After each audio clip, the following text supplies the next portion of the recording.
بسم اللہ الرحمن الرحیم۔ السلام علیکم۔ امام ابو حنیفہ نعمان بن ثابت رحمۃ اللہ علیہ ایک روز مسجد کے اندر تشریف فرما تھے۔ اتنے میں خوارج کا ایک گروہ تلواریں لہراتا ہوا داخل ہوا اور امام صاحب کو گھیر لیا۔ خوارجیوں نے آپ رحمۃ اللہ علیہ سے کہا، ابو حنیفہ، ہم آپ سے 2 سوال کریں گے، اگر آپ نے جواب دے دیے تو ٹھیک، ورنہ ہم آپ کو قتل کر دیں گے۔ امام ابو حنیفہ رحمۃ اللہ علیہ نے فرمایا، اپنی تلواریں میان کے اندر رکھ لو، کیونکہ ان کی طرف دیکھنے سے میرا دل ادھر ہی مشغول ہو جائے گا۔ خوارجی کہنے لگے، ہم اپنی تلواروں کو ہرگز میان میں نہیں رکھیں گے، یہ تو آپ کی خون کی پیاسی ہے۔ امام ابو حنیفہ رحمۃ اللہ علیہ نے فرمایا، چلو پوچھو۔ خوارجیوں نے کہا، دروازے پر 2 جنازے رکھے ہیں، ایک جنازہ اس شخص کا ہے جس نے شراب پی کر آنکھیں بند کی اور نشے ہی میں مر گیا، دوسرا جنازہ اس عورت کا ہے جو زنا کے ذریعے حاملہ ہوئی اور زچگی کے وقت توبہ کیے بغیر مر گئی، کیا یہ دونوں مومن ہیں یا کافر؟ خوارج کا یہ گروہ جو امام ابو حنیفہ رحمۃ اللہ علیہ سے سوال پوچھنے آیا تھا، ان کے عقیدے کے مطابق گناہ کبیرہ کا مرتکب کافر ہوتا ہے۔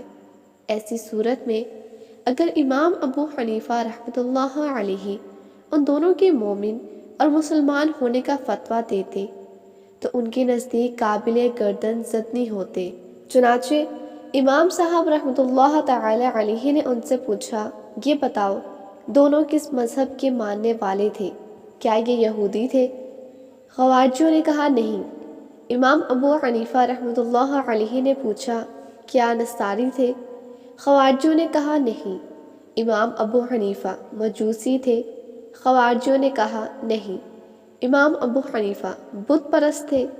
خوارجیوں نے کہا نہیں۔ امام ابو حنیفہ آخر کس مذہب کے پجاری تھے؟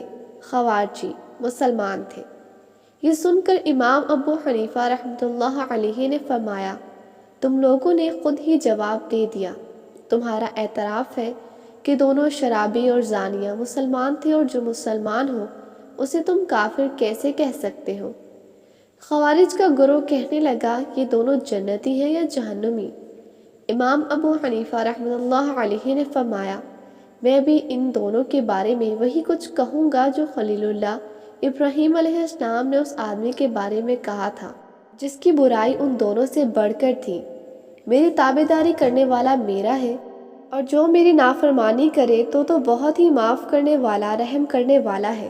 نیز میں وہ کچھ کہوں گا جو روح اللہ حضرت عیسیٰ علیہ السلام نے ان دونوں سے بڑے گناہ گاروں کے بارے میں کہا تھا، اگر تو ان کو سزا دے تو یہ تیرے ہی بندے ہیں، اور اگر تو ان کو معاف فرما دے تو زبردست ہے، حکمت والا ہے۔ المائدہ۔ یہ سننے کے بعد خوارج کی تلواریں میانوں میں واپس چلی گئیں، اور وہ امام صاحب رحمۃ اللہ علیہ کو کوئی ایذا پہنچائے بغیر رخصت ہو گئے۔